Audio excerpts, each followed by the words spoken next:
Les écrits de Notre-Dame de Nohant faisaient écho dans les rues ce dimanche.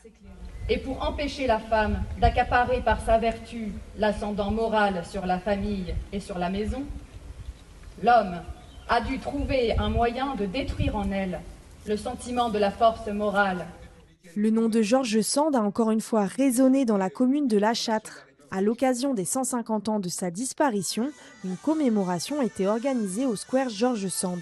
Autres endroits, nous avons là un personnage qui a profondément marqué le 19e siècle. Elle a marqué les idées politiques, elle a marqué la naissance d'un certain rapport à la nature, peut-être pas l'écologie du 21e siècle, mais d'une certaine façon, elle est précurseur aussi sur cette idée-là. La place de la femme dans la société, la liberté de la femme, l'émancipation sociale. Il y a beaucoup de sujets qu'elle a portés en son temps et qui sont totalement d'actualité.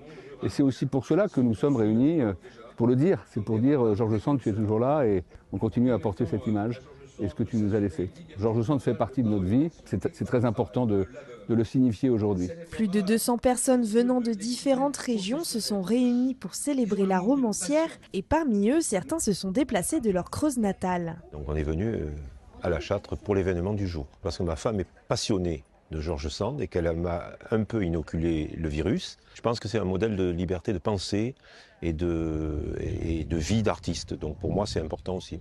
On va fêter George Sand. Je me suis bien inspirée d'elle parce que je pense que c'est une personne qui a beaucoup évolué dans son temps. C'est une personne très, très importante pour le Berry. George Sand, un nom qui voyage en dehors de notre région, mais également au-delà des frontières françaises. Le musée et la ville de La Châtre ont proposé de faire une politique hors les murs, beaucoup dans l'Indre, dans des écoles, des collèges, des lycées, des EHPAD, des médiathèques, par le biais d'une exposition itinérante que nous avons réalisée, de Chamalières à Perpignan, à Toulon, à Orléans, enfin vraiment en région centre et bien sûr bien au-delà. Vous avez été invité à présenter l'exposition à l'ambassade de France de Vilnius, donc en Lituanie. L'exposition part en Chine également. Nous avons des contacts au Japon pour un lycée français et au Mexique. Et nous savons aussi que les pays baltes vont faire vivre aussi l'exposition George Sand. Donc c'est George Sand à l'étranger, mais c'est surtout montrer l'intérêt et la grande renommée de George Sand par la modernité du personnage. Cet hommage rendu par les habitants ainsi que les élus de la commune a été l'occasion de rappeler leur motivation en faveur de la panthéonisation de l'écrivaine.